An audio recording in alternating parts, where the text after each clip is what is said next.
Okay, quote weaving and you. So quote weaving is essential. It helps your reader understand what you're saying in your essay when you use evidence to support your points. If they can't follow the points that you're making, they're not going to listen to the point you're trying to prove. So you need to give them a little bit of information about what's happening in the story when your quotation appears and who's speaking so that they can follow the quotation easily. So the important parts of quote weaving are context and dialogue grammar. Context is key. What is happening in a scene and why influence the reasons the characters and narrators describe things. So if your reader doesn't understand this, then they're not going to be able to follow all the influences that are going on with the character, all the nuances that are appearing in the things that they say.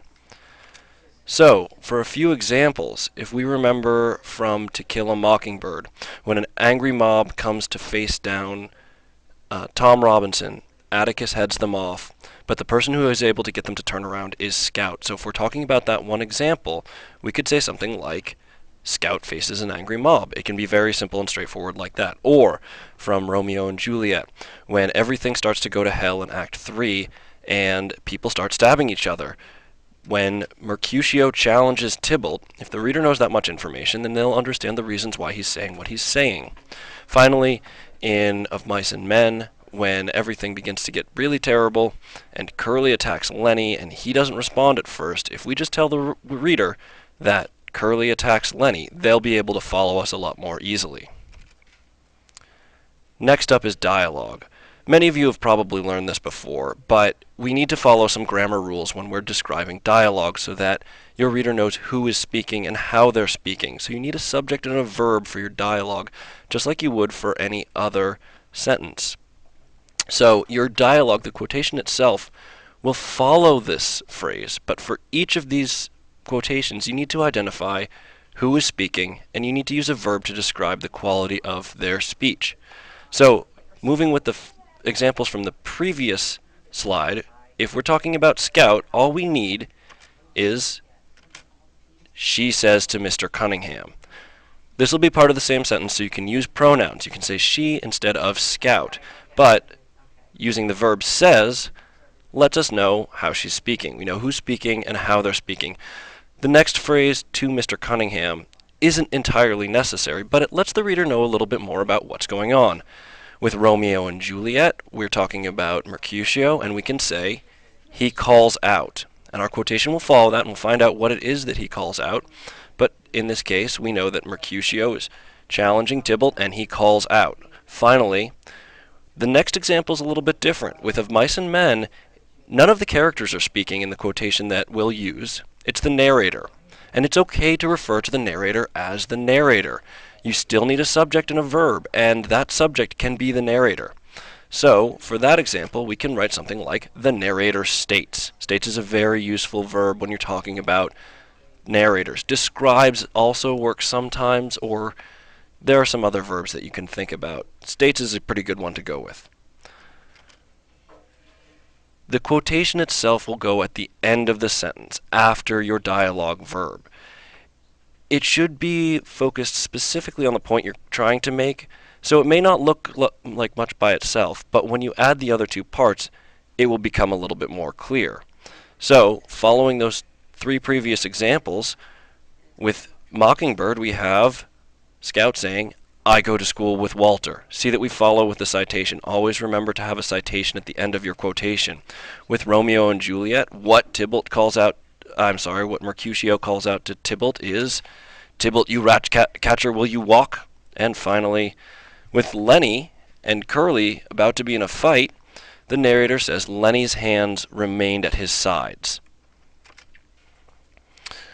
There's a few bits and pieces, connectors that we need to put the whole sentence together. So, both those phrases, the context and the dialogue, are independent clauses. They pretty much work on their own, but we need a little bit of punctuation and a conjunction to put it all together. So, a subordinating conjunction usually is what you want to describe something that happens in time. So while, before, when, etc. All these kinds of words that let your reader know that clause number 1 is happening in a certain time in relation to clause number 2. We need a comma between the context phrase, that first part, and the dialogue phrase, the second part. And finally, another comma between the dialogue phrase and before the quotation. So the end result for these 3 examples would be from To Kill a Mockingbird, when Scout faces an angry mob, she says to Mr. Cunningham, "I go to school with Walter." While Mercutio challenges Tybalt, he calls out, "Tybalt, you rat catcher, will you walk?" And finally, when Curly attacks Lenny, the narrator states, "Lenny's hands remained at his sides." With your quote weaving in place, your reader will be able to interpret your quotations much more easily. They'll be able to follow your idea from your topic sentence through the evidence in your quotation and into your commentary. They won't get lost when they read a quotation and they don't understand why it's there. So the context is still key. Understanding who, when, where, and why is very important. That will make sure your reader will follow along with your ideas. Clarity will really help your reader understand, again, who is speaking. If they don't know who you're quoting, they'll probably stop being interested in your ideas.